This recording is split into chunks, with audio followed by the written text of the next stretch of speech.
All right, we are live. What is going on, Healthy Runner community? I am super excited to bring you this episode, this deep dive training on everything you need to know before you run a race. We are going to be taking an ultimate deep dive training in executing the perfect race preparation in order to crush your race for your big day. And this has been a training in the making for many, many years. So if you've ever been someone who, number one, has never run a race before and you're about to run your first race, or if you've run races before and you just feel like you haven't had things figured out, whether it's from a preparation standpoint, a mindset standpoint, a nutrition standpoint, a hydration standpoint, a strategy standpoint during the race, we are going to get into all of that today. And I have with me a very special person. I have Coach Whitney on our Healthy Runner coaching team with me today. And she is going to drop some knowledge bombs for you about your big race day. Welcome back onto the show, Coach Whitney. How are you? I am doing great. Thanks for having me. I'm super excited about this topic. This is something that is so important to all runners. Doesn't really matter what distance you're racing, but this is stuff you need to know, guys. Like for real, need to know this stuff. So it's going to be awesome. And I know there are some of you guys who, are running and you're listening to the podcast and you're like, well, I'm not into races, and that's totally cool. So this might not be the episode for you, but there are a large majority of you who are out there running and you're training for a particular race, whether it's a 5K, a 10K, a half marathon, a marathon, or an ultra. All of the principles that we're going to share with you today, you are going to be able to utilize during your race. And the best part about this is these are the proven tactics that have worked with our whole Healthy Runner coaching team. So we've crowdsourced this information from our team of experts. And not only it's what we think, but it's what we've ourselves implemented and what we've had our clients that we work with in our Healthy Runner coaching program implement and have gotten success with. So these are going to be 10 proven tactics that we're going to be covering so you can feel strong and confident on race day. So you can be happy about that medal that you get. And shout out to those who will be running the Cheshire Half Marathon this coming weekend. Make sure if you are running that, you stop by the Spark Healthy Runner booth. We'll have our booth there. We have many of our athletes running it, coaches running it, but stop by, say hello. I would love to meet you guys in person for those of you who are in Connecticut, and we'll be running the Cheshire Half. So we want you to feel good about these guys, these medals that you get, right? And you don't want to feel like, hey, I was just literally dragging myself across the finish line. We want you to feel strong and confident because you put in the training, and we are going to actually give you a bonus goodie. Really, everything that Coach Whitney is going to cover with you today is online in a mini ebook that we put together specifically written for you to take the guesswork. It's going to include a race ready checklist and more importantly, or not more importantly, but I think super important is the race day game plan, which is going to actually take the guesswork out of you when you have those nerves and your mind's all over the place on race day. I don't know about you guys, but I've definitely been there before.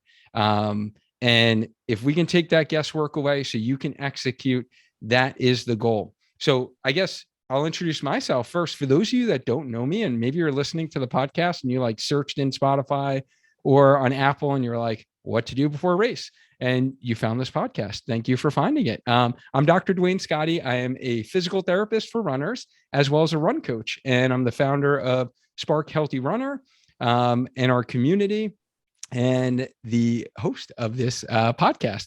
So I just absolutely love what I do, helping runners be able to get stronger, feel more confident, and become lifelong injury-free runners.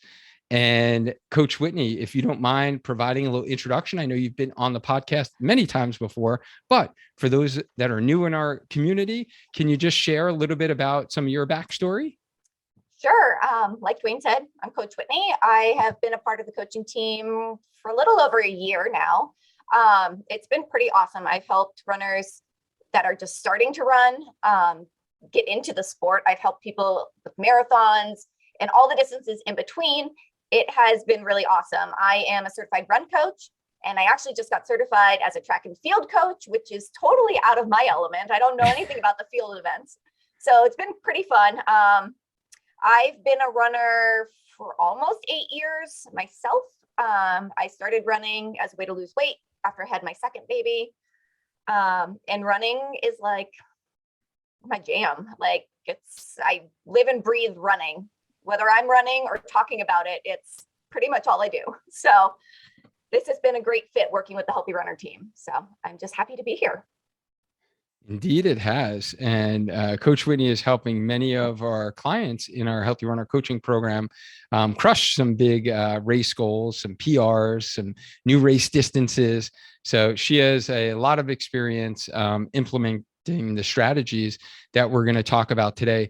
Can those that are on the Facebook Lives, can you guys do me a favor and just type in live? Because for some reason today, I'm not seeing you guys pop up at all. So I would love to know who is here within our community. So I give you a little shout out. And as we're going and we do this live, drop any of your questions that you have in the comment box. Like we would love to clarify anything. And if you're watching the replay within Facebook or on our Spark Your Training YouTube channel, just type in replay. Let me know you caught this video. We would love to be able to connect with you and find out, what you liked about the video and any of the principles that were helpful for you. So I guess the first thing that I do want to say is this race day blueprint has been something that we've wanted to put together for a while now. And this has literally been, I would say, like 5 to 6 months in the making. And we actually have this literal like PDF blueprint that you can print out and go through the principles. And when we get to the checklist part, you guys are going to like that checklist that you can literally check the box, make sure you've packed everything. And then when we talk about the schedule. So first off, if you want the blueprint and you're watching the video version of this, just type in race or blueprint below, and we will shoot you the direct link so you can download yours today. And then if you're listening to this on the podcast, definitely, like, you're on a run right now. Obviously, you're not typing anything, right? You're like just crushing your miles right now. Hopefully you're keeping that easy pace if it's an easy run, or maybe you're hitting some threshold pace if it's a tempo run. But after your run, make sure you go to the show notes and go get your blueprint. This, I would like to say, and I need to give a shout out and thank Coach Whitney, because this has been a lot of behind the scenes editing magic that she has done, putting this all together. And we've been kind of working on the edits for a while. And I would like to say is I think it's almost our most proud accomplishment for kind of an ebook. We've done a lot of ebooks before on specific injuries. We have our Spark Blueprint, which is like our foundational principles of how to run strong and healthy. But this race day blueprint, I am actually like very proud of this. So thank you, Coach Whitney, for putting this together and all the time and effort that you put into it.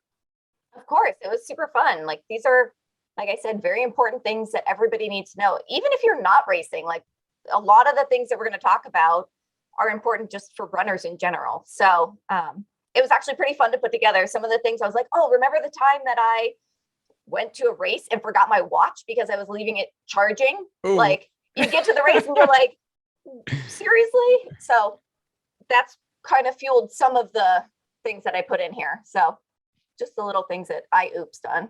So I know, right? We could probably do a whole episode on like race flaws and like things we've messed up at races.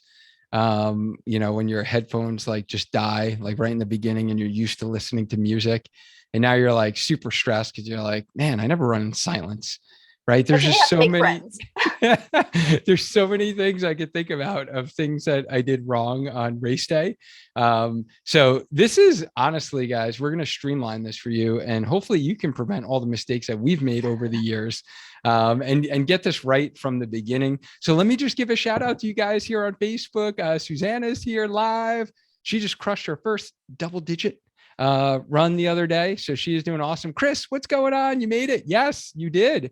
Kaylee, thank you so much for joining. Mark's here on the live. Mark's about to crush Cheshire himself. Marcus, thank you so much for tuning in, Marcus. Amy's here. How are you, Amy? Katya is here. And Katya is a shining star within our Healthy Runner coaching program. And this is like top of mind for me because she just finished her goal half marathon last Saturday and crushed her race implementing these strategies. So we actually did a kind of early release of this blueprint for those that were in our program. And she's implemented these strategies that Coach Whitney is going to be talking about today. And it really showed in how she felt strong and confident. And the one thing that she had texted me that I just like absolutely loved was she said, I heard you in my head during that last mile, and I was actually running strong and confident because we had talked about that before. And if she implements the strategy, then you're not dragging yourself at the end. You actually are running strong and confident, passing people at the end. And she was able to do that. So she is just one kind of example of what happens when you implement these principles. And Kaylee, you're definitely getting the blueprint. Congrats to you for taking charge of your health, jumping in our program just yesterday, actually. So you will definitely be getting that blueprint. But let's get into this, Coach Whitney. I guess the big thing is, first off, I guess what we'll outline, maybe if we can kind of go through really our 10 tips for a great race. Then we could talk about like the race ready checklist and how to use that. And then your race day game plan. How does that sound to you? Does that sound like a plan? That sounds awesome. Yeah. Awesome. Sure. Yes, me too. So am I. So structured. And that's what most people love about our coaching program. It's like everyone loves structure. Well, maybe not everyone, but I feel like most runners love structure. And that's what they really need to get some clarity and focus and structure on what they should be doing for their run and strength plans. So let's structure this out for folks. What's our first tip for a great race? So tip number 1, nothing new on race day. Your nutrition needs to be what you practice with. If you're doing your long runs and you're using the Morton gels, don't switch to Cliff energy blocks on race day. That's not smart. Your stomach's going to freak out and you're probably going to be running to the bathroom and losing a lot of time. So use what you practice on race day. Your fuel, your water, your chews, your salt tabs, whatever you do, the spacing that you do, whether you fuel at every 3 miles, every 30 minutes, whatever you and your coach have worked out, do it exactly how you've practiced it. Nothing new, nothing.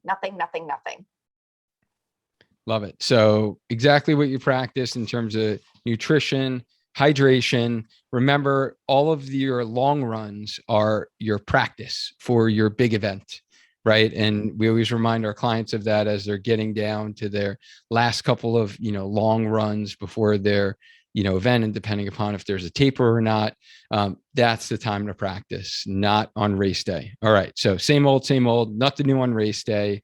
What is our second tip? Your gear.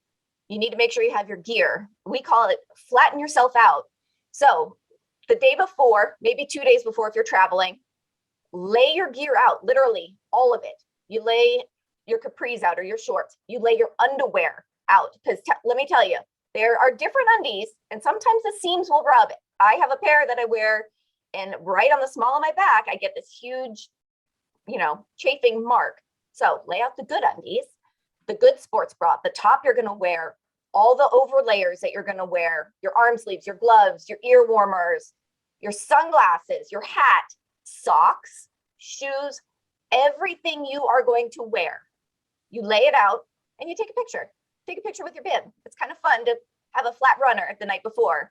Post it on social media, get everybody excited, kind of rev yourself up. But that way you also make sure that you have the right pair of socks. I had one of my clients that I was working with had a pair of socks that had a prickery thing in them. So we talked about it and he was like, I don't know what happened. I've worn these before. So I said, just get rid of them. So he doesn't wear them anymore. But stuff like that, the socks that are going to work. All of it, and nothing new. Like we said for the nutrition, nothing new on race day. Never. Bad idea. Yeah, you don't want to be stressing out like race morning and be like, where are those socks again? Are they like in the laundry basket? Are they in the dryer? Are they Like if you're like my house, I know with all the loads of laundry that are happening, it's like which basket is where? Is it folded? Is it in the drawer? Yeah, get it all out there. And like Coach Whitney said, like take that picture. And it's like a nice memory too. It's like, oh yeah, what did I wear for Cheshire last year? It's like, oh, if I forgot, like let me go to the pictures, right? If you go to your post-race pictures or you just go to your pre-race picture.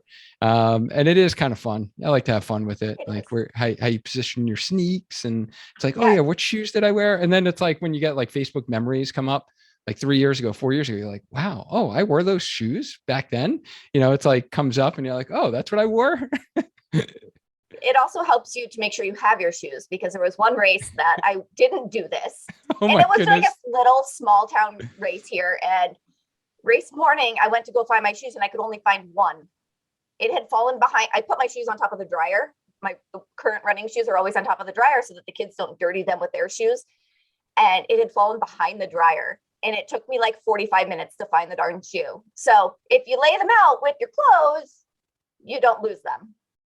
So And another thing. and Katya brings up a good point that after you lay yourself out flat, make sure you pack it if you have a destination race. She said she forgot to pack a tank top one time. She had to spontaneously buy one before the race. That can be dangerous. Yeah. All right. So now what is our third tip here? So lay out the logistics. You want to look at your race course. You want to look at the course map so that you kind of can mentally prepare. Okay, there's a water stop at mile 2.5, and then there's fuel and a potty at, I don't know, mile 4. So you know where your aid stations are, where the bathrooms are, kind of the route that you're going to be taking, because it's nice to be on the course and be like, oh, I just have to get to that street and turn right. Oh, I can easily run to that. And then you turn. Oh, I only have to get to that street. Oh, I can make it to there. That kind of stuff. You want to figure that stuff out, get your mind right. But you also want to figure out where you're going to park, where you're going to meet your family after the race. You want to figure out where the drop bags go or where you're going to pick those up. There's a whole bunch of logistical things like that you need to think of before your race, because you don't want to get there and have your family waiting for you, but they missed you coming through the finish chute for some reason. And now they're standing down by the bagels and you're over by the massage tent and you can't find each other and your phone battery died. You don't want to be that person that has to have them call over the PA system. Hey, Mr. LaCombe, come meet your wife. She's lost. Can you come to the massage tent? Because that's just embarrassing. So stuff like that you need to remember and, figure out beforehand. So not that that happened. Never happened before, right? Never, it's just a different Mr. LaCombe. Yeah. So this is actually one part of the PDF and the ebook that I really love, is that we kind of linked previous race series resources.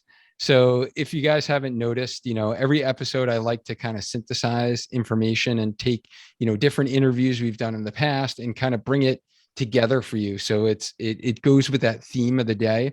And today's theme of the day is all about our race series resources. And what we've done in this document is we've actually linked kind of how do you prepare for a half marathon episode. So I'm going to drop that link right now within Facebook for you guys. If you haven't listened to that episode, I would highly recommend it. It's actually our most listened to episode on the podcast. So I would definitely check that one out, because it kind of goes into laying out the logistics and like what to do before the race. But let's get into our fourth tip, shall we, Coach? Yes. So tip number 4 is line up your cheerleaders. So the bigger the race, the more cheerleaders you're going to want, or the more spots you're going to want to place them. So for a 5K, you might only stick your family at mile 1 and then meet them at the finish line. For a 10K, maybe you'll have them meet you at mile 1 and then maybe at mile 5. You can figure that out with them, figure out how hard it's going to be logistically for them to figure out how to get from place to place. But then you want to talk to them and say, okay, you're going to need to be on my left side at this corner of the street, so I know to look for you. And it's really fun to have your kids or your family or your friends make signs. I did virtual Boston Marathon in October. And let me tell you, first of all, Arizona October races are stupid and hot and gross. But my kids made signs for me. And my favorite one was my 5-year-old at the time. Her sign said, "I love you. Please don't show me your blisters." Like things like that just kind of keep you going. They make you laugh. They get you re-energized. I've seen ones that say tap here for power or for a boost or whatever. And or the kids that are standing with giving you high fives, and you don't know them, but why not give them a high five? It makes their day. It makes you run faster. So figure out where your people are going to be. Have them have signs, cowbells, whistles, anything to make noise and kind of rev you back up. So I'm doing a race in May in 6 weeks. And I've already planned out where my husband's going to be at each different stop that I want him at. So it's only a half marathon, so he's only going to be at 3 different spots, but he's definitely going to be at the finish line. So you got to figure that out. And then we kind of talked about already having a plan for where you're going to meet everybody at the finish line.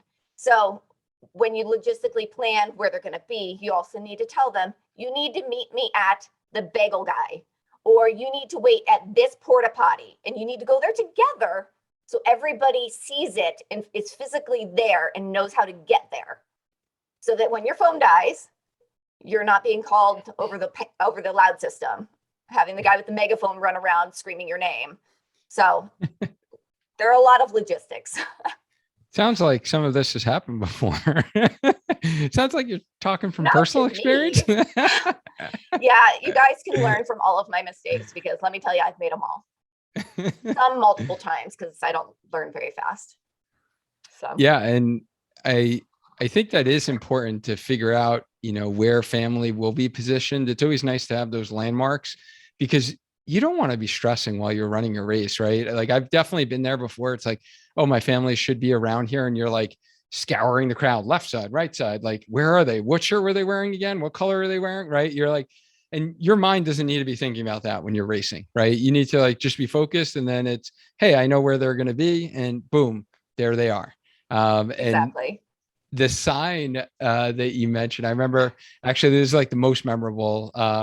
My family has definitely been, to some of my races before, probably like a lot of my earlier ones, not so much like the last couple of years, but definitely the first and only marathon that I did. I actually came across that sign a couple of weeks ago, and we were kind of cleaning out our basement, and, it was a big sign. It was like, Team Scotti 26.2. So now I have it in my garage. I like hung it up in my garage so I can always look at that and just have that nice memory of that first marathon. So That's yeah, awesome. get your family to make those signs for you guys, and make sure you plan out where those cheerleaders will be on the course, and really where you're going to meet up at the finish, right? Yeah. Like I All said, right. you don't want to be that person that gets lost. So Yep. plan that Perfect. out. So tip number 5, what is it? Arrive early. You don't want to be that person that parks their car and is sprinting to the start line, or that Ubers to the race because you don't want to take the shuttle that the race provides. And you get to the start and you're like, where is everybody? And the guy standing there's like, well, the race started 3 minutes ago. And you're like, ah! Not that that's happened either. So logistically, figure out how long it's going to take you from your house to the parking lot that you've pre-decided on, and how you're going to get from that parking lot to the start line.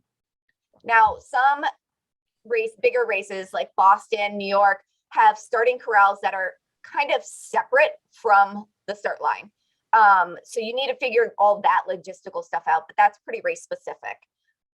If you arrive super early, which also has never happened, you can sit in your car. You don't need to just stand around and like be super awkward. And sometimes you're by yourself and you don't have anybody to talk to, so you just look kind of weird. Sit in your car, stay warm, listen to some tunes, like pump yourself up, and then go out, find the porta potty, do your dynamic warm up, do your little run warm up, then get to the start line. So, but arrive early, because you don't want to be that person that starts the race after the race starts. Yeah, and if there was ever a race that I was going to kind of go back to my car and warm up. I always like to kind of scour the environment if you've never done the race before, right? So usually I'd get out like all bundled up, if it is early and it is still chilly, if it's spring or fall time. Um, it's usually pretty chilly if you get there really early in the morning and it's probably still dark. And, go scour like, where's the start line actually? Okay, where's the porta potties? Like, how many do they have? Like, does it look like there's going to be a really long line? Like, I always like to get the lay of the land. And then if you want to, you're not there with friends or something and you want to like stay warm in the car, then go back to the car. It's always nice just to decrease that anxiety, right? There's already so much race anxiety that we have before a race. And, it's nice to kind of get the lay of the land, so to speak, and just figure out where things are and figure out where the start line is. Like, that's most important, because sometimes, where you park or where the expo area is not even close to the start line. So making sure, you ask someone or you find out like, where is the actual start line? And I always like to know that. And then I feel like, okay, I know where the start line is. I get an idea of like how, when we talk about timing of getting to that start line, it gives you a little better idea of, how much time you actually have. So tip number 5 is arrive early.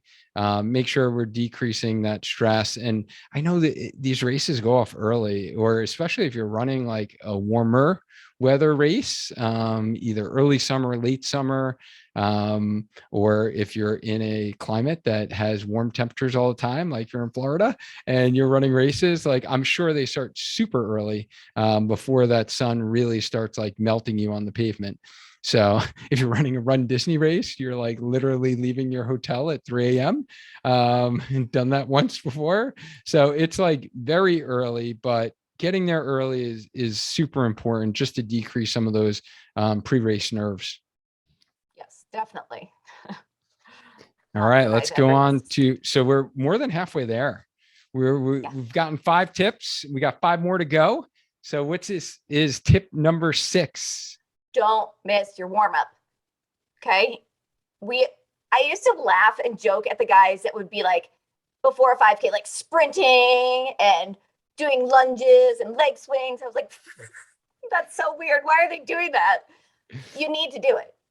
Like, it doesn't matter if you're doing a 5K, it doesn't matter if you're doing a full marathon, an ultra, you need to do your warm up because you are going to perform better if you do your warm up. You need to listen to what your coach tells you to do for your warm up because everybody's slightly different. 10 to 20 minutes of a little bit of run, jog, slow jog, a dynamic warm up. We have a great dynamic warm up for you that takes the guesswork out of it and is super easy to do on race morning. And I highly recommend it. But guys, seriously, don't skip your warm up. It's asking for you to, 1, not perform that well, and 2, the possibility of getting injured because you're not warm. So don't skip it. Man, yeah, you're preaching to the choir over here. You know that one. And I don't know if you saw this post today in our coaching client community. One of our members who just joined last week, she actually did a trail race, a fun race this past weekend, and she was doing her dynamic warm up with her video going. So this is the most viewed video on our YouTube channel, is our 5-minute warm up for runners. It's an instructional video. I kind of talk you through the exercises, or we have the written version underneath there, captions for you. And it's really kind of go through in 5 minutes how to prime your body for go time. We're getting the blood flow in there, getting your muscles activated, and taking you through some movements.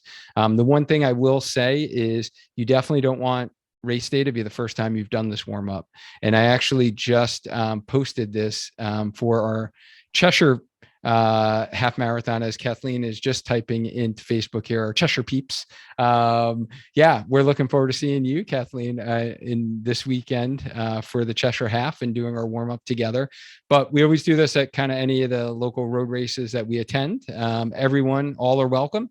You don't need to be in our community and our coaching program. We want to help as many runners as possible get loose and make sure their body is warmed up for race day. But it is good if you go through these movements beforehand. And so you have some familiarity with it and it's not like totally new for your body.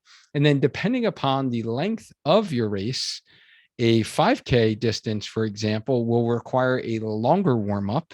So for most, unless it's your first 5K, if you've run multiple 5Ks and you're looking now to turn it up performance wise, get a PR, PB, right? You want to run your best, then you have to be thoroughly warmed up because the race time is short. The warm up needs to be longer. So you're going for a jog, nice, easy jog, get blood flow in there, and then you're going through a dynamic warm up. And again, if you normally do running drills, and or plyometrics, then like you want to do some drills, you want to get like your muscles like really springy, turned on, activated, ready to go. The longer the race, the shorter the warm up. So for a marathon, especially if it's your first, don't go for a jog beforehand. And you may not even need to do that much of a dynamic warm up if it's your first. See how you feel. Have you done the dynamic warm up during your long training runs, right? How did you feel for the 18 miler? How did you feel for the 20 miler? So those are just some general principles there. And we have some, new or first time half marathoners that don't really jog beforehand. But if you're an experienced half marathoner, you should be going for at least a 10-minute jog just to get some blood flow in there before you really kind of warm up. And if you've never done that before, like, trust me, like give it a try and you'll notice a difference. For the marathon distance, I will also add in, the key is really going out slow in those first, which we'll get into the strategy in a little bit. So I don't want to steal your thunder, coach, but, you don't really necessarily need to be that warmed up because those first couple miles is going to serve, it will help kind of tame you a little bit so you don't go out too hard or too fast. But that's all I'll say about that. And for those on Facebook, again, if you're listening to this on the replay, you will see I just dropped that 5-minute dynamic warm-up video in the comments. So check out the comments, scroll down, and you will see that warm-up. All right, I think we're on tip number 7, lucky sevens.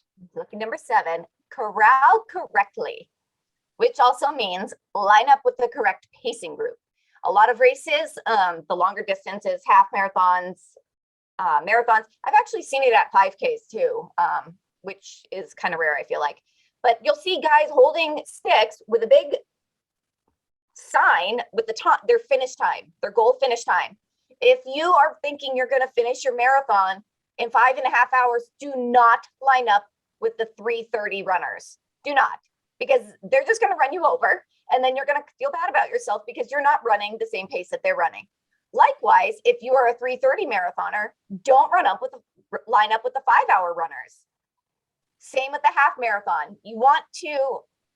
I don't like to stick with a pacer personally, because I don't really ever know what their race plan is. Are they trying for even splits, negative splits? Are they thinking they're going to stop for a potty break? Like, I don't know what their plan is. So I try not to stick with them. I like to kind of keep them within my line of vision so I can be like, okay, if I want to finish in this time, I got to gun it at this point. But you need to line up with the appropriate group. Now, if you're running with a friend and you're just kind of doing it for fun, kind of stick to the back. You don't need to be up in the front to have everybody passing you. Yeah, it was kind of weird when I saw it for a 5K. I'd never seen that before, but I think it was because it's our biggest race that Tucson does. It's called the Meet Me Downtown. It's the evening run. It kicks off summer. It's usually the first weekend of June. I'm going to miss it this year because I'll be in Connecticut. Actually running with Duane, which will be fun. Yes. Can't wait. I haven't signed up yet. I can't decide. I'm toying between the half marathon and the 5K with Will. I can't decide. But you guys need to line up with the correct pacing group if you plan to pace. If not, and they don't have signs, sometimes they don't, kind of judge how many people are at the race. Usually the people in the front in the tight singlets and the super short shorts are going to be the super fast runners. You probably, unless you're Lou, don't need to be up there with them. Like, you can be back with the rest of us and kind of gauge where you need to be. So if anyone is new to the podcast and they haven't, you're like, who's Lou? So Coach Lou is one of the coaches on our team. Coach Lou is very fast. He's a sub-3 marathoner. He got a PR for his marathon at Boston last fall in 2 weeks from today, right? 2 weeks it is now. 2 weeks from today, he'll be running Boston again. So yeah, Lou is super fast. So yeah, if you're like us mortal runners, then definitely start a little further back so you're not having people trample over you and you don't feel bad that like all these people are passing you. So now tip number 8 is going to be, I would say, Coach, I don't know what you feel, but is probably what I spend the majority of my time when we do our deep dive coaching calls with our athletes before their race, is really talking about this race strategy and this rule of thirds. And that's why I'm like super excited that we have this document now as well. So we can like give it to them in advance. And then we can clarify questions and kind of really personalize it to them and create their pieces and things like that. But this race strategy portion, if there's not anything that you guys remember from today's training, it is going to be tip number 8, and it's got to be this race strategy. So, Coach Whitney, what is the race strategy that we should be implementing for a race? So Duane mentioned it. It's called the rule of thirds. You want to break your run or your race into 3 parts: the first third, the second third, and the third third. So we'll start with the first third. You don't want to start too fast. Now, I am guilty of this because I know for a fact that I do this at every single race. It doesn't matter how much I try not to.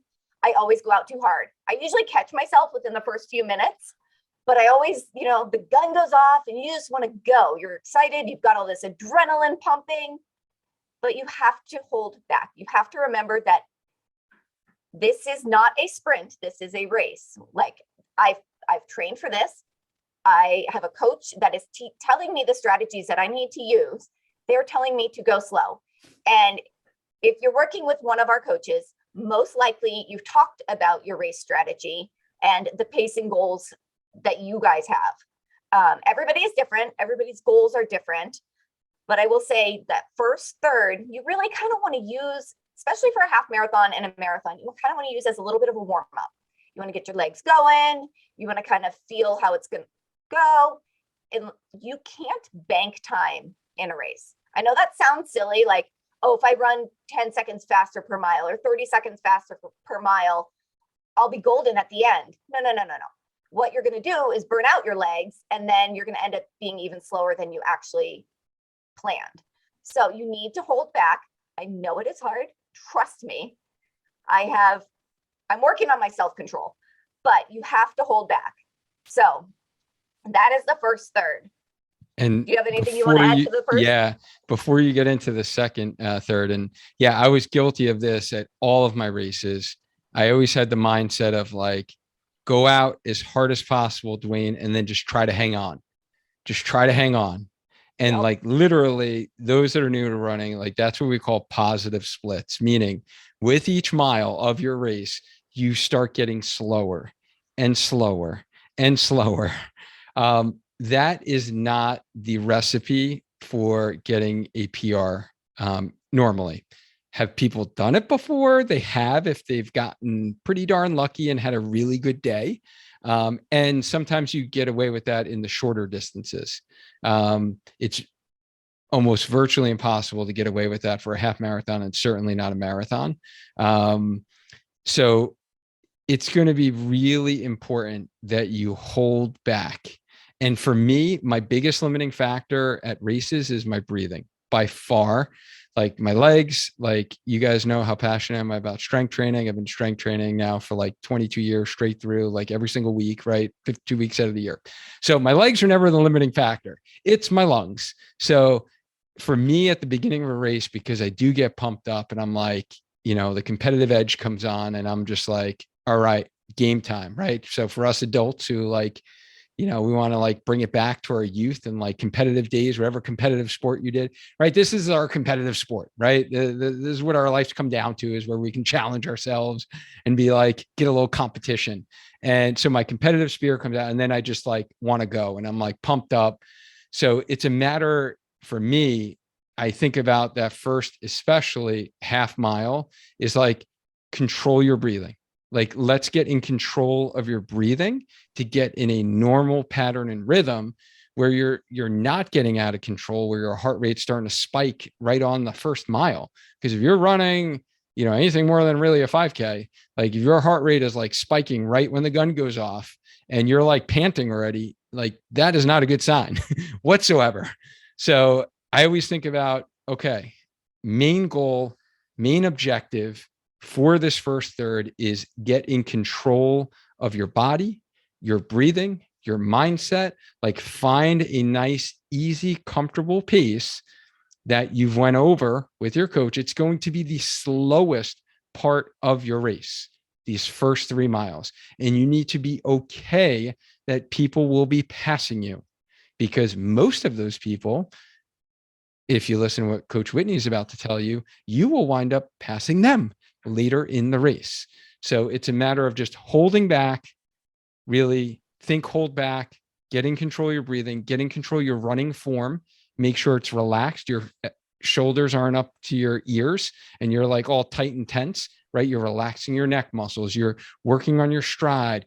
You're looking around, enjoying the environment, like smiling at people, right? Smiling helps you at a race. And you're just like taking it in and be like, yeah, I'm at a race. This is awesome. And let me get in control of my breathing. I'm not trying to run fast here. I just want to get in control and find a groove. All right. So let's talk about the second third, or that middle portion. The second third. So strong and steady. This is where you want to really hone in on that race pace that you have discussed with your coach. Whether it's a 9:10 pace, a 7:40 pace, a 13:20 pace, whatever pace you and your coach have decided is your goal pace, you want to be within 5 or 6 seconds of that on either side. A little bit faster, a little bit slower, depending on how you're feeling, but you want to hone in on that specific race pace that you guys have discussed. Sometimes this is when the mental game starts to play. Well, I feel really good. Maybe I should push it. Oh, well, I can't believe that person just passed me. Well, now I have to pass them. No. This is your race. You don't worry about them. You worry about you. You worry about your plan.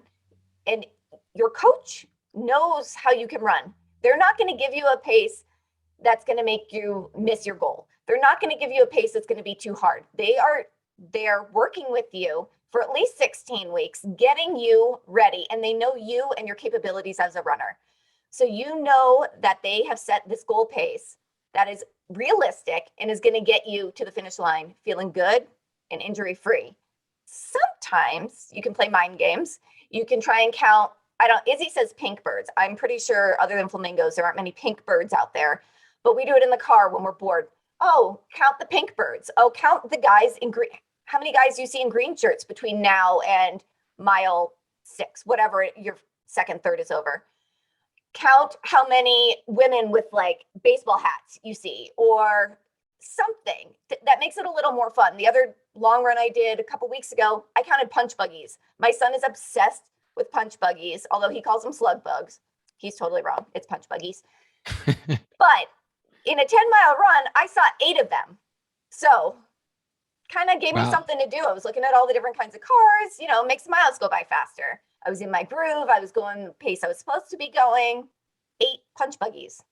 So there are a lot of punch buggies in Arizona, because I don't think I've seen 8 punch buggies in Connecticut in probably the last year. Well, yeah. You can count Teslas. You guys have a lot of those out there. That is true. That are Volvos. There's a lot of Volvos too. That is true. Any other tips during these middle miles at all? Slow and steady. Not slow, but you want to be comfortable. Like Duane said before, you need to be in control of your breathing. You shouldn't, it's a race. It's not going to be an easy run. So you're going to be running harder than you do on your easy runs, but you shouldn't be huffing and puffing and like gasping for air at this point. So be in control, calm it down, count punch buggies or whatever, and you'll get there. Yeah. I like to think of these middle miles as you are definitely working now. You are working. Because, the beginning third of the race, you are running faster than your easy pace during your training runs, definitely. But because of the adrenaline, it doesn't feel like you're working that hard, right? Right. So your perceived effort is a little skewed from your normal perceived effort during training runs. But I would say your perceived effort for like the, first third may be like a 6, probably feeling like around there.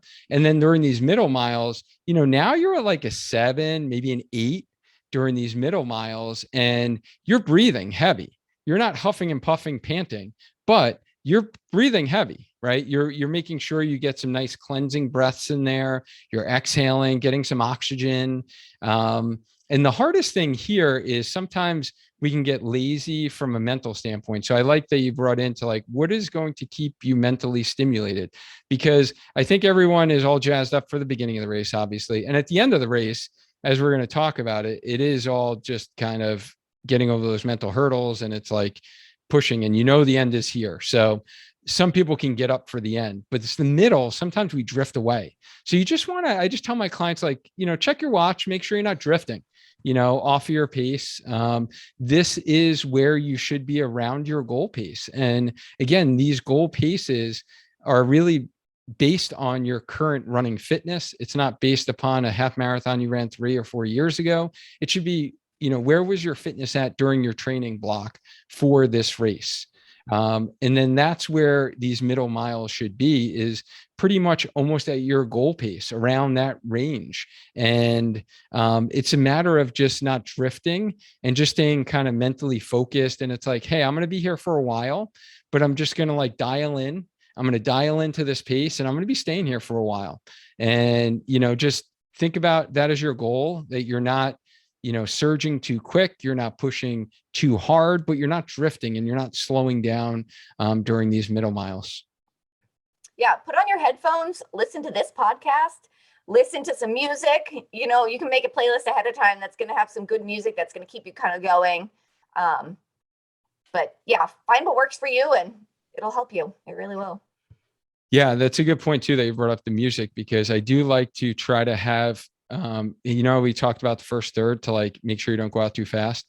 Mm-hmm. I listen to music during my races, and I'll put like my like dance, like funny songs kind of in the beginning, where I'm just like smiling, laughing, I'm like feeling it, but they're not like the pump me up, like, hey, run fast songs. Yep. I save those guys till the end. And then I like to add a little variety in these middle miles. So you have a couple like inspirational songs that aren't like too fast and, make you like really run fast. And then you'll have some, different beats in there.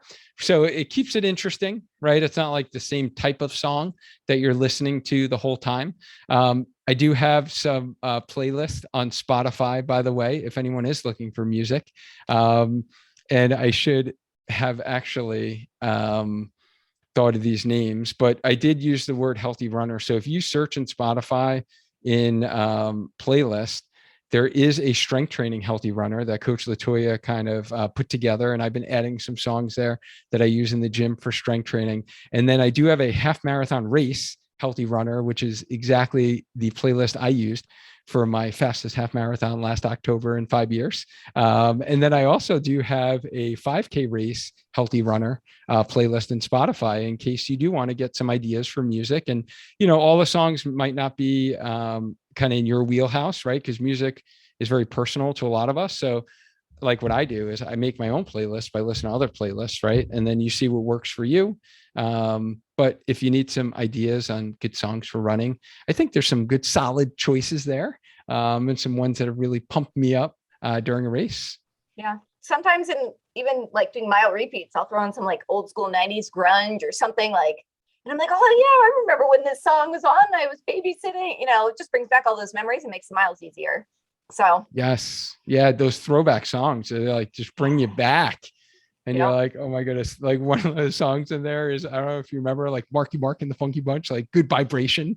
It's like such a silly song. Like listen to it now, but it's just like, just brings you back to those days. And then it's like, it's like nostalgic. You're like laughing. You're like, yeah. Every once in a while I bust out like a dance move while I'm running. And I'm sure people like driving down the road are like, what is she doing? She's so weird. But sometimes you just gotta. Gotta move. Oh, I was literally singing out loud. I did have one of those like runner's highs, like, they don't happen on every run, but my last two long runs, these last 2 weeks, I did 12 milers, really bringing my base training up this whole winter. And I was feeling strong at the end. And I'm practicing some negative splits at the end here, these last couple of miles. And I had, what was the song? It's the Hamilton song, My Shot or One Shot. You know, that song came on. I'm like literally screaming. I'm like on a runner's high. I'm like just feeling strong and fast. I'm telling you, like the neighborhood, if anyone heard me, they're like, who is this guy running in the neighborhood? Like, we need to put a muzzle on him. That's awesome. But yeah, no, you got to get crazy out there. You got to keep it fun. Right. That's awesome. Awesome. All right. So let's get to this final third of the race. What are we doing here? So this one is called Dig Deeper. The race has now begun. So this is when you're actually racing. This is when you kick it up a notch and you're running. Like, you've got this. This is the end of the race. For me, when it's hard to tell how the distance, but when I can see the finish line, that is when I am gunning it. It doesn't matter how tired my legs are, how exhausted I feel. I am sprinting to that finish line. And let me tell you, I'm throwing my hands up. Sometimes I'm doing the baby shark motions because that's the song that's playing. Like, I am having fun crossing that finish line because it's over. I'm done. I am proud of myself. But you want to be going faster than you were in the previous 2/3 of this race. You've earned the time now. Now is the time you get to race. So you kick it up, you aim for those negative splits, and you go.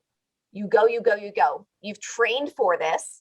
Your coach has taught you the tricks and the tips and the wise ways of your coach to get you to this point. Now you need to trust the process and go. Run, run, run, run. Yeah, indeed. You've earned the right to race. This is like literally when the race begins, right? So if you're looking at a half marathon, it's pretty much 5K left. It's like running a 5K race and you're just going all out at this point. This is the fun part. This is when you get to pass all the people that passed you at the beginning because they went out too hard. You get to kind of snicker and laugh to yourself as you're like, hey, yep, you went out too fast. You went out too fast.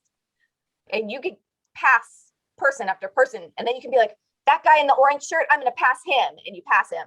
And then that lady in the green, I'm going to pass her. And you pass her. And then you see the finish line. And it's like, you get to go.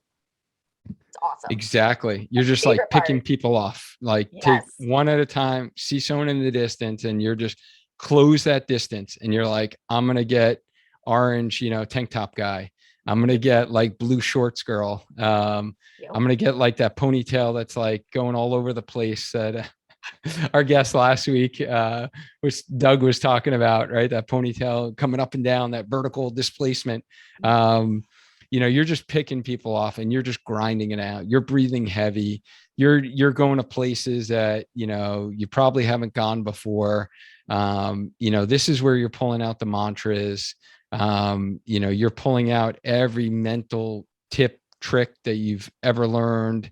And this is where the going gets tough, but this is where the challenge is. This is going to suck.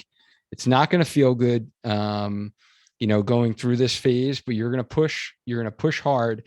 And then you're going to reach a point where you notice you're passing people and you're going to get the surge of energy like Whitney talked about as you're getting to that finish line, and you're going to feel strong. You're going to feel confident. And you're like, hey, I'm finishing this race like confident and strong because I didn't burn out in the beginning. And there is no better feeling than that, right? To finish a race, strong and confident, and that you gave it all you got and you were able to push and give that extra kick at the end. And it's just so important, to really hold back in that first third of the race as you're going. Two of my favorite things to think about when I get to this point. This is a race. It's supposed to hurt. You paid to do this. It's supposed to be uncomfortable. This is not an easy run. And chocolate milk, chocolate milk, chocolate milk, chocolate milk. Over and over, every footstep, chocolate milk, chocolate milk, chocolate milk. That's my favorite post-run recovery, if anybody's curious. Although I did just have to go dairy-free. So I'm not sure what I'm going to do. But I don't know. Maybe it'll be worth it at the finish. I don't know. We'll see. But got me through this many years. So yeah. No. And the one I heard from our previous guest who shared his mental tips, Paul DeVillo, who's on the podcast. I love that episode that he shared with us. And I've taken that now for my races of pain is temporary, pride is forever. Pain is temporary, pride is forever. And I'm just like saying that in my head as, whether your quads are burning, your lungs are burning, you can't breathe. You're just feeling like, I want this thing over. Like it would be so much, your brain is telling you it would be so much easier to walk right now. That's what your brain's going to tell you. Your brain's going to tell you, slow down. Like, why are you running so fast? It's hard to breathe. Like it's all a protective response in our bodies. So those that can really push it at the end are those that can kind of overcome those signals from their brains and tell the brain and say, hey, you know what? I'm safe. Like I am not going to pass out. And obviously this is like, hey, you're not running in 90 degrees, 100% humidity, dew point super high. Like you're not running in unsafe conditions where everyone's like dropping like flies. Right. So this is the Healthy Runner podcast. We just want to put out that disclaimer. We don't want any heat strokes happening from our tips today. But if you don't have any of those signs and symptoms of heat stroke and you have not stopped sweating, right? If you're sweating, that's a good thing. And you're able to push, and it's just a matter of telling your brain like, hey, I'm okay. I'm not injured. I know it's going to be easier to walk, but you know what? I have to keep pushing through. I have to push through. And yeah, that's been very helpful. So for those who want that episode 76 is really, we talked about kind of pushing the limits and kind of getting that mental edge during a race. That's one that I listen to actually before all of my races, just to get my mindset right and kind of be able to push it a little bit. Paul shared some great tips on that one. So I just dropped that into Facebook as well. And yeah, pain is temporary, Strava is forever. That's another good one. Yeah, I like it. I like it. Yep. Exactly. Yep. Yeah. So I paid to do this. Yeah. You shared the race strategy, which we talked about is honestly, guys, so key. Those of our clients who implement the strategy are those that hit their race goals. Usually when someone doesn't hit their race goals in terms of time, it's usually, we can see it when we look at Final Surge, we look at their paces. I can just think of one, individual that I had last year who literally went out in the first third of the race, like literally 2 minutes faster per mile. This was a marathon, by the way, 2 minutes faster per mile than their goal average pace, and literally blew up, like finished an hour and something, later than their goal was. And it was very clear what they did, right? It was like looking at their paces. It's like, you literally did the opposite of what we talked about. But it was clear they learned from it. And the next time they went out, they actually executed the plan and they hit their goal. So, and I tell my clients that because it's so easy to just fall into the pack, and you feel good. And guys, like trust me, I am not talking from a pedestal by any means.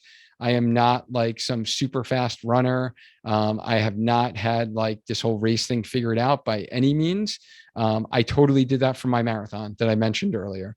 Like I literally felt great. Like if you asked me first 10 miles, I was like, man, I was on top of the world. Like I was feeling awesome. I was like, what is this pace? I guess I was too conservative because I was like, I don't know. I've never run a marathon before, right? Maybe I was too conservative with my guesstimate. And I was like feeling great. and I was literally going out too fast, like the first 10 miles, way too fast. And I hit a huge smack in the face wall where literally every muscle in my lower body cramped up and seized up. And my knees were locked. They couldn't bend. And then my calves would lock up. My foot was like pointed down. It was just terrible. So I don't want that to happen to you guys, because hobbling, walking, trying to jog for 6.2 miles was misery.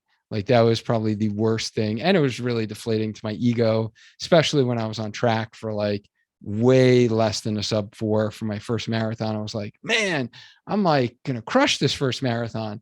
And then it's like, I'm plus 4 hours. So it was like deflating to my ego, and it was extremely painful to try to jog and walk through those cramping muscles.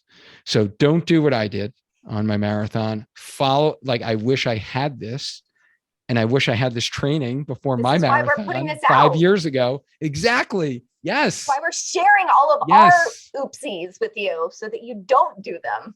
Yes. Yes. All right. So that was all tip number 8. So what is tip number 9? Tip number 9 is, sorry, you're not done yet. So yeah, you cross the finish line, but you need to cool down. You cannot just stop and sit down. Okay. You can't, it's like driving a car. You're going 60 miles an hour. You can't just slam on your brakes. That's really bad for your car, right? You can't cross the finish line, grab your medal, and go sit on the curb. You need to walk around, 5 to 15 minutes, like jog, walk around, kind of like cool down like you do normally from your long runs or your tempo workouts or your intervals, whatever. You need to cool your body down properly, because you just do. Okay. I promise, don't sit down there. You need to get some carbs, you need to get some protein, you need to get some fat, you need to get some fluids, and you need to celebrate. You need to take that picture biting your medal. You need to take the picture by the finish sign or the arch that you run through. Don't do it while other people are running, because they'll get really mad that you're in the way. But you need to take celebratory pictures. You need to high five your kids and your husband and your friends that came to support you and your parents or whoever. And you need to have fun, but you need to cool down first. So Yeah, you're going to want to literally just sit on the floor. And I've seen people do this. It just makes it that much harder to get up from the floor. And it really just kind of puts that whole recovery process like at a standstill. So even if you went out hard, you got a PR, you raced hard, your quads are, feel like, you don't want to do anything whatsoever. And it's actually quite painful to jog lightly from a muscle standpoint, not like you have an injury or, joint pain or swelling, none of that. But it's like literally muscle soreness is already kicking in and your quads don't want to function. A brisk walk, a super light jog, like just shuffle those feet just to try to get some of, those toxins and lactic acid buildup, everything out of your muscle, flushed into the circulatory system, is going to be super helpful for you. I've like made some weird noises, like trying to get a jog after a, really fast half marathon.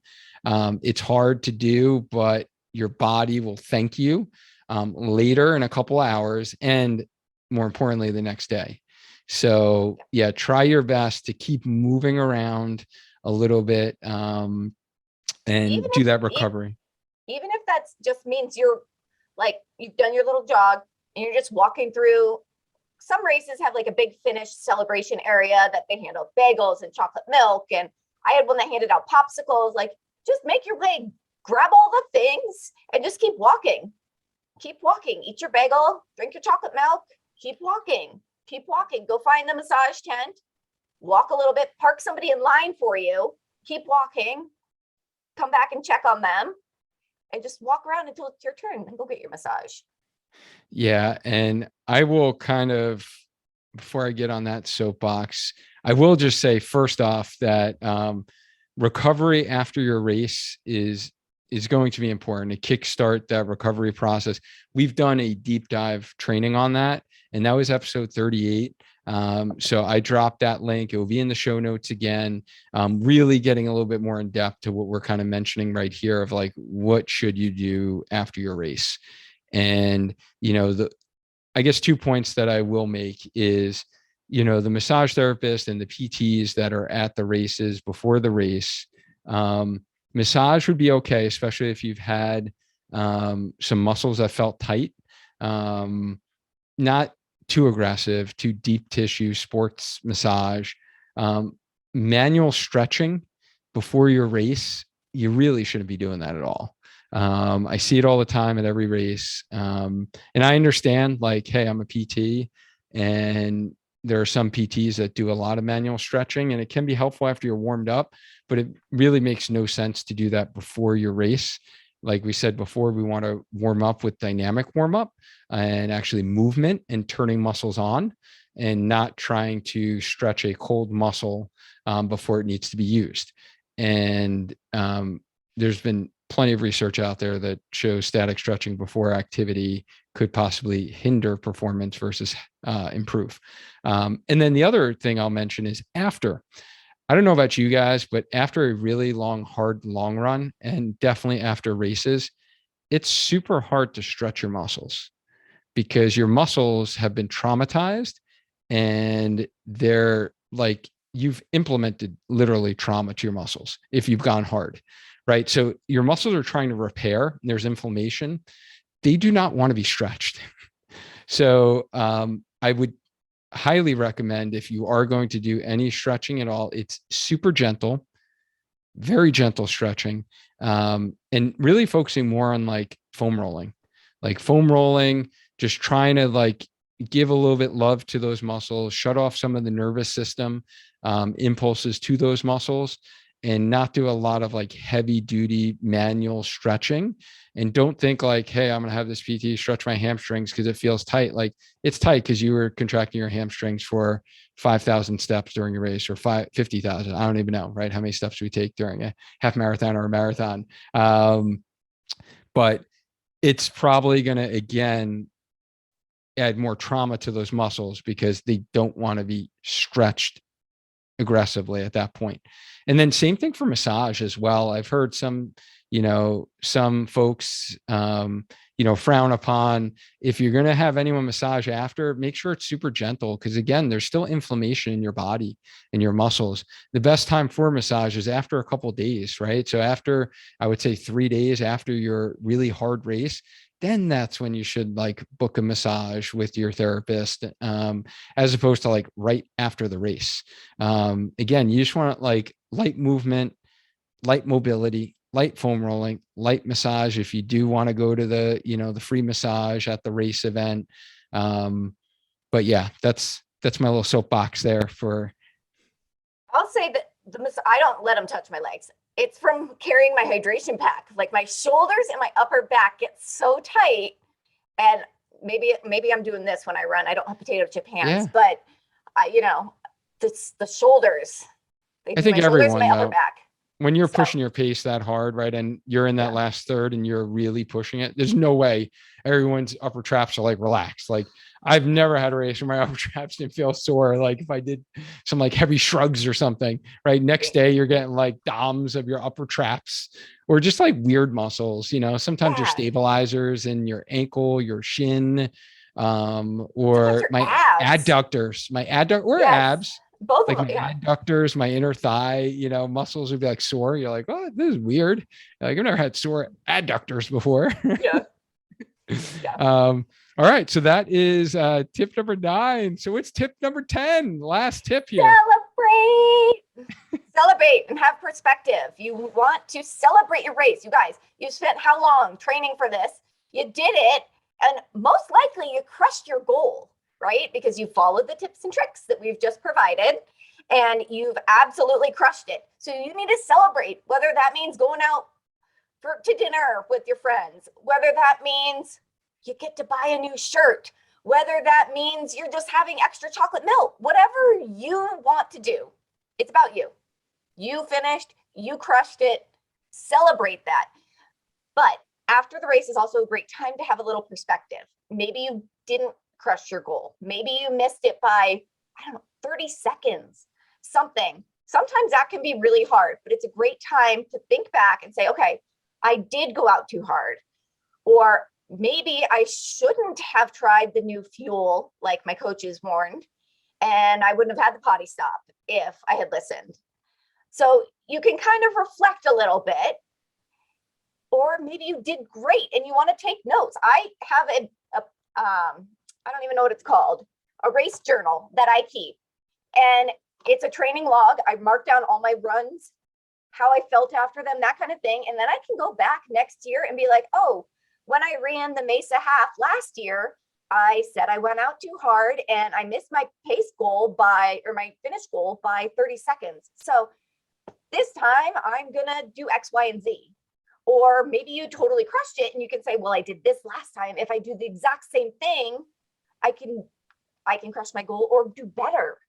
So having a little perspective, celebrating. Sometimes the perspective comes later in the night, after all the adrenaline and the hype has worn off a little and you're settling into your hotel room or your nice cozy bed. But celebrate, because you earned it. You earned it. Every time you say celebrate, I got like Cool in the Gang, like playing I know, in the I see background. you, like, dancing over I'm just there. like feeling it. I'm feeling it. And everyone knows what I'm talking about. Okay. Don't play it off like you guys don't know what I'm talking about. Like you've heard the song at every wedding that you ever attended, every sweet 16, bar bat mitzvah, right? As a kid. There we go. Quinceañera. Yeah, you know what song I'm talking about. So let's do this as we kind of go into, and this is, again, one of my most favorite. I'm going to do a little share screen with you guys here. And this is the actual blueprint here. And Coach Whitney just shared these 10 tips with you. And this next section, I really, really dig in this next section here. This is our race ready checklist. So if you guys didn't know, Coach Whitney is like our gearhead, right? And we've done a full episode on running gear. So you will have to check out that episode. I wish I had the number off the top of my head. You don't happen to know it, do you? I don't, but I feel like we should do another one because I like gear a lot. We can do an update. We can do a gear update. Absolutely. There's always new stuff coming out. So, and now because I am going to really not be able to sleep tonight, if I don't get it to you, there it is. Episode 80 is going to be running gear episode. And I'm going to even drop the link within Facebook as well. This is a great one. But in this checklist here, here, talk us through this here. What were you thinking when you put this together here? So, well, I'm trying to scroll on your screen, but I have my printout. So I'm just going to look at my printout. I don't know why I'm trying to scroll. So I kind of divided things up into different categories: gear, clothing, essentials, gear check bag, food and drinks, post race, and additional items. Maybe you take medication or something like that that you need to remember, an inhaler, something like that can go on that list, on those blanks. But there are little convenient little check boxes because I'm super type A. So you can print this out and you can check them off. I didn't print mine in color, but you can check them off as you pack them in your bag to go into your car on race morning or to go into your suitcase. So I'm going to just kind of go over some. I'm not going to list them all because you can see them here in our checklist. But reservations for dinner the night before or your celebration dinner, very important, because especially if it's a big race, if you're doing New York or Chicago or Boston or London, those are huge races. Trying to get reservations day of or walk up to a restaurant, not going to happen. So you need to make your race reservations or your dinner reservations probably a couple of weeks in advance. I know my race, like I said, is in 6 weeks. My husband already made reservations. It's in Spokane, Washington, which is where he did his undergrad. So he knows all the cool places. So he picked a place. I think it's called the Old Spaghetti Factory or something, but get some pasta pre-race. So you need to do that, or your celebration dinner, something. You need to have your race fuel. It's in here, your race fuel or your electrolyte drinks, your snacks, your recovery drink, salt tabs. I know, I don't think Brooke likes salt tabs, but I swear by them because I'm a super salty sweater. So it helps to replace your electrolytes. Then there's your essentials, things you don't really think about. You're going to want to bring safety pins. Yes, they usually provide safety pins, but sometimes they run out. Bring safety pins or bring your bib boards which I love because they don't put a hole in your shirt. Bring your bib boards. Your race bib. Don't forget your race bib. If you forget your race bib, you don't get to race. I know it sounds silly, but it actually hasn't happened to me, surprisingly, but it has happened to people. I know for a fact. You want directions to the start, to the finish, to your hotel, to the expo, all those kinds of things.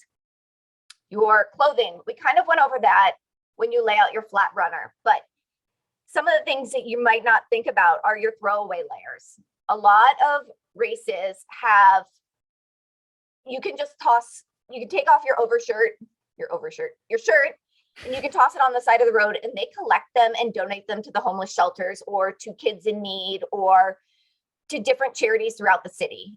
It's actually a great way. You can just grab something, even if it doesn't fit you right, because you're going to just toss it. Same with gloves. A lot of races in the colder months, I don't know how it is back in Connecticut, but they give us those weird white, really big gloves. And you just see them lining the side of the race. Like people just chuck them and then they donate them to the homeless, which is awesome. I think we talked about all those things on the clothing. Post race, if you're traveling, if you're driving, take a foam roller, take a massage stick, the roller stick. I like the Add-A-Day one because it has the nubbies that kind of go over, get in those deep areas of your skin. It feels great.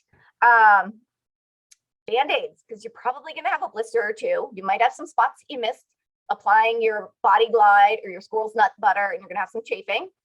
And trust me, if you got the chafing on your back from your undies and you go to put on a pair of blue jeans, it's not going to feel so good. So bring the little ones, bring the big ones. You'll be glad you have them. Your gear, sunscreen. It doesn't matter what time of year you are racing, you should have sunscreen.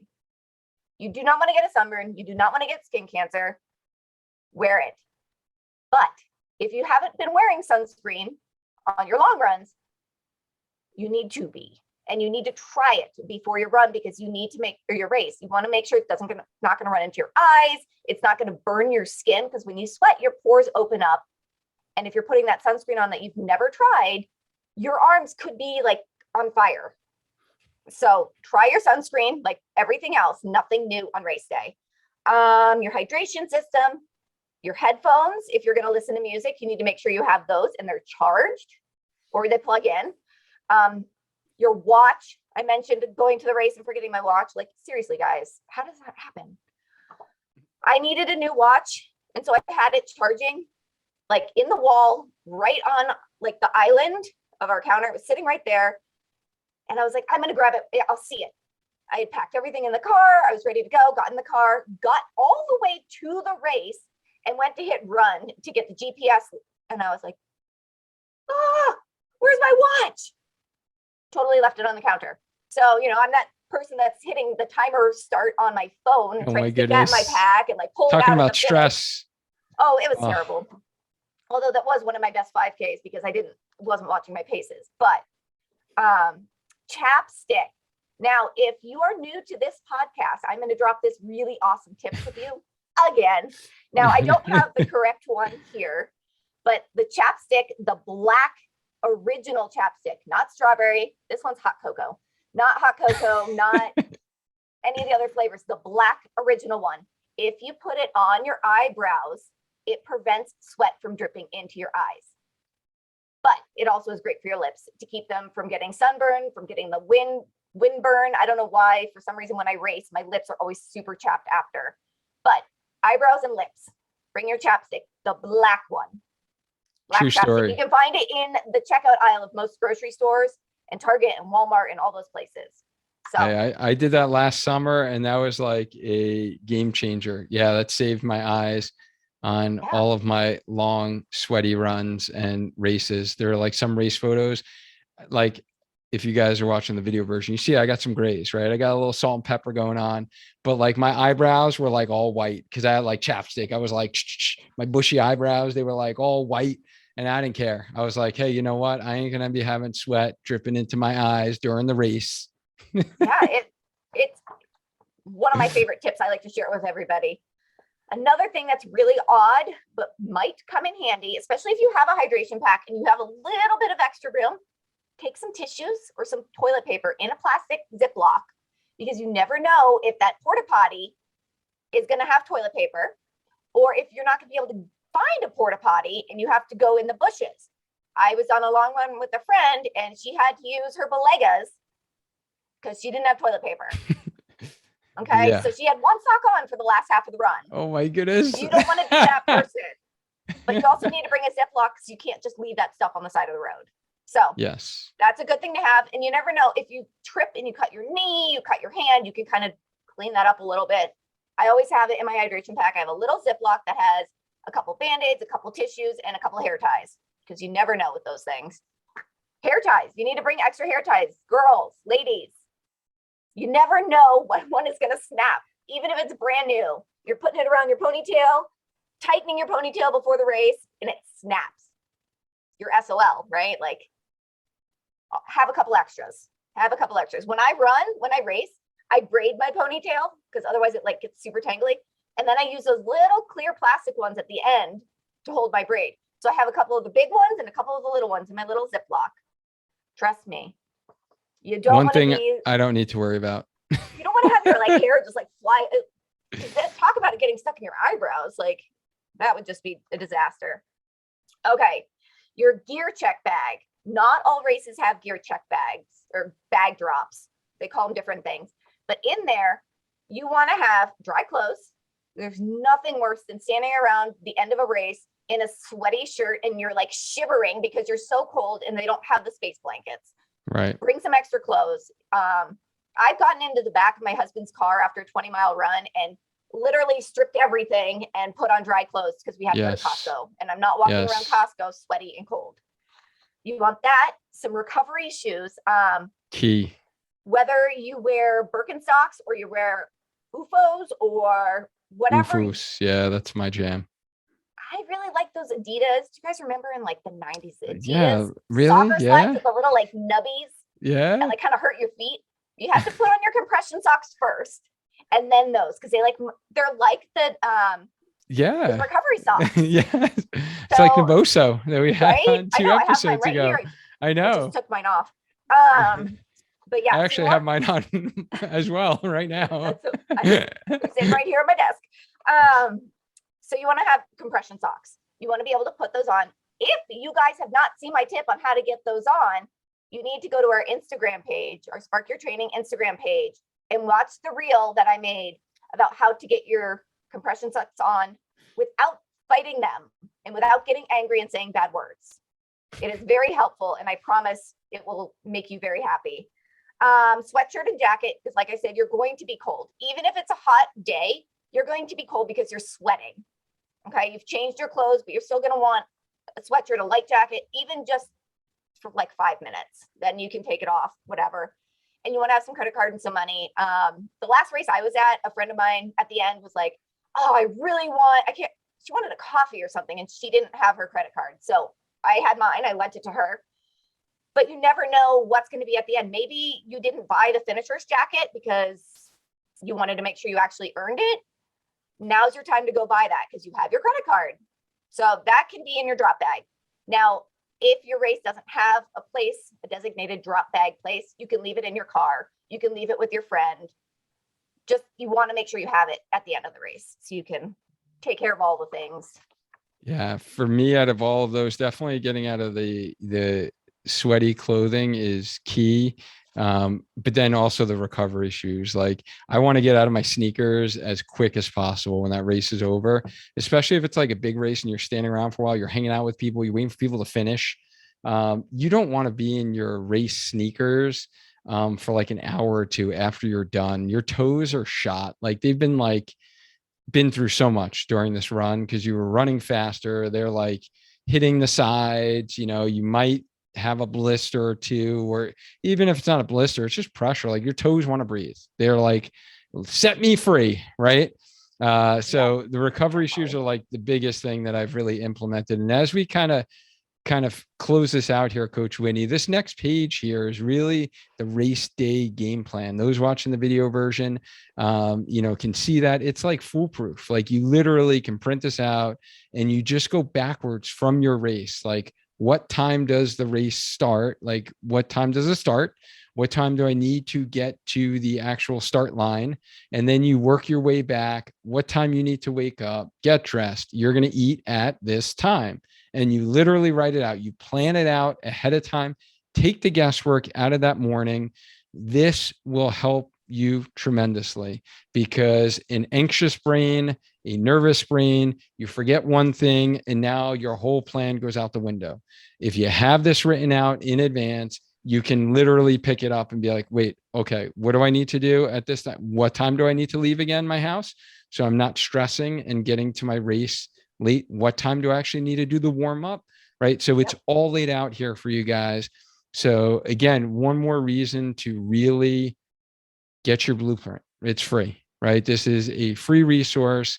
I think it's going to be a tremendous resource, not only for this next race that you're running, but all future races. Honestly, these are the tried, true, and tested strategies that we talked about. You'll always have them. You can save it to your computer, print it out, do whatever you want with it, but it will be super, super helpful. And if you are really a runner who has been struggling to like figure out this whole race thing, or even struggling to train for a race and actually get it right, like that is exactly the problem we solve in our Healthy Runner coaching program, our one-on-one program.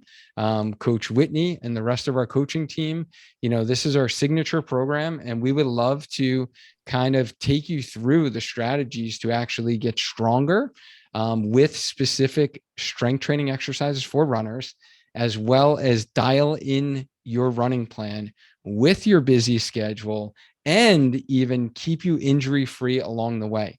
So that's what we specialize in. And if you're really looking to, get a PR at your next race, or run a big, scary race for the first time, right? It's your first half marathon. It's your first marathon. Getting some guidance so you don't make all the mistakes like I made, right? That first time around, is going to be super, super important. And that's what we do with all the runners in our community. We've had some amazing, amazing wins these, past couple of weeks now that we've started with some spring races. And, no matter what time of the year you're listening to this, if you have a race on your calendar, the sooner you contact, I get that question a lot too, is kind of, hey, I'm interested in working with you guys. Would love to, get the guidance of your coaching team. When should I start?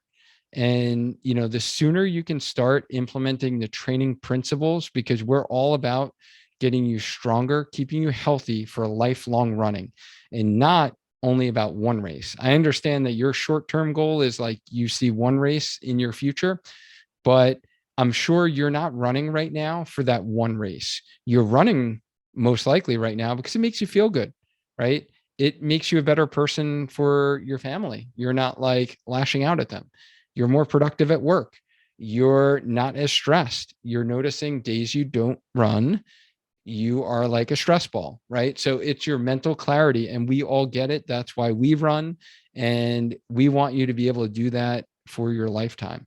And there are principles to get you there in terms of your strength plan, your run plan, and to build you up and keep you from getting in this constant injury cycle that so many people go from no training to now I'm half marathon training, or now I'm marathon training, and my knee starts hurting, and I get my shin splints again, and here's my plantar fasciitis again, right? So the sooner you can get started, the better. If you want to learn more about our program, we'll hop on a quick call and to make sure it's a good fit for you, because I'm going to be completely honest with you. And if it's not a good fit, I will point you in the right direction. There's no big like scary sales pitch or anything like that. I'm not going to like sucker you into an offer that isn't right for you. We want to make sure we are all about getting, outcomes and be able to get your goal. And if you're not a good fit, then I'm going to point you in the right direction. But if you want to learn if you are a good fit to work with our team, just head to programs.sparkyourtraining.com/coaching. And then you can grab a slot on my calendar and we will chat to make sure that you are a good fit. If you want to work with Coach Whitney, myself, or anyone on our team, we want to be able to guide more runners to be able to feel strong and confident during the end of your race, like Katya did last Saturday, as I mentioned earlier, and like so many of our runners have. We just have like so many wins in our community. It's just been great to see. It's exactly like you and I said it this morning. Actually, it's why we do what we do, right? It's why I pivoted my career as a physical therapist, only being in the clinic, getting rid of someone's foot pain and never seeing them after they're done with pain, never seeing them actually accomplish a big, scary race goal. Now I get to see and really take people to that finish line, literally, by providing the structure of that strength run plan and preventing that, injury that's been bugging them for years and getting over it finally and for good. And I know that's why you're so passionate about how you work with runners yourself, right? Oh yeah, absolutely. My favorite part is seeing those after pictures, with the medal. I think it was Katya that had that fabulous crossing the finish line picture. Wasn't that her? Yeah. Oh, like that, like the smile just says it all. That's exactly 100% why I like coaching. This is like my jam. I love helping people hit their goals and just make them happy. Makes me happy. I know it's just amazing. Like when we can push ourselves to stuff that we've never thought was possible, right? If you told me like I would be a runner 11, 12 years ago, I would have laughed at you. Be like, I'm not gonna be a runner. Like I just work out in the gym, right? And if you told me after my hip surgery, like I'd be able to like run a marathon, I would have like laughed at you, right? I'd be like, no, that's like the worst thing for your hip, right? I would have been like saying that, right? And it's just amazing when other runners are able to, accomplish like hard things, and that's what we just love. So yeah, that's guys, again, if you want the blueprint, everything we talked about in this episode, we really dialed in. I guess I'll recap for you is the 10 tips to really set yourself up for race day success. Obviously, you needed to train for the race. If you didn't train for the race and you're just going out there winging it, we can't tell you that these 10 tips are going to be like the secret sauce, right? But if you put the training in, you train properly, and then this is how you're going to execute for your big race day. So just kind of, if you're watching the video version again on Facebook, replay, or Spark Your Training YouTube channel, first off, thank you so much for watching.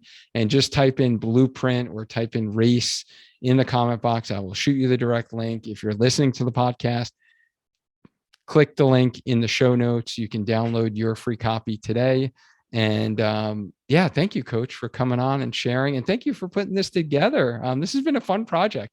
We got to do more of these in the future. Yeah, this was very fun. Thank you for having me. I like sharing all my oopsies with everybody, and hopefully they can learn from my mistakes. So yeah, we all learn. We're not only lifelong runners, but we're lifelong learners, right? And we're always learning something new every day.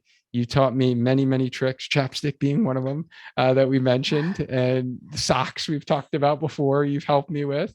So yeah, I love learning. I love kind of geeking out on this stuff, learning more and more. And if you guys are, if any of this was helpful and you found this helpful, like the only thing I ask is like literally share it with a running friend of yours who doesn't know these principles of how to actually prepare for a race.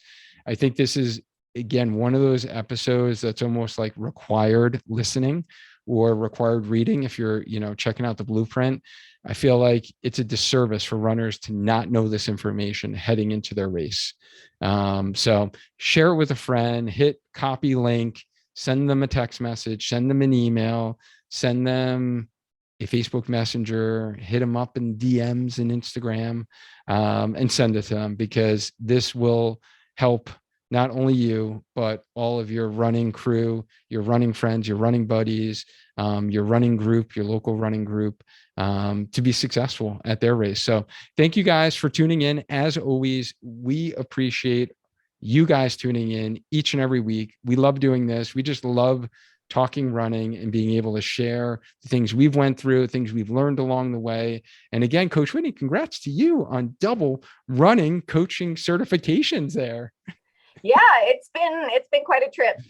Coaching middle school track and field. There are only a few of them that actually want to run, and then they're surprised when you make them run. So it's been a trip. I'm sure it is. Having a middle school daughter myself, I know how those middle schoolers are. I think that is like the toughest age. If I was a teacher, I think middle school has got to be the most challenging. If any of you middle school teachers out there, like, I praise you guys, because that is one age group that I do not think I would want to teach. So I'm Oh, happy with my graduate college students. we're entering that next year. My oldest is going to middle school, and I Oh like no. cringe just thinking about it. Yeah. Oh yeah, get ready. Get ready. Yeah. All right, guys. Thank you so much for tuning in. As always, let's stay active. Let's stay healthy, and let's just keep on running. Until next time, guys. Bye. Bye.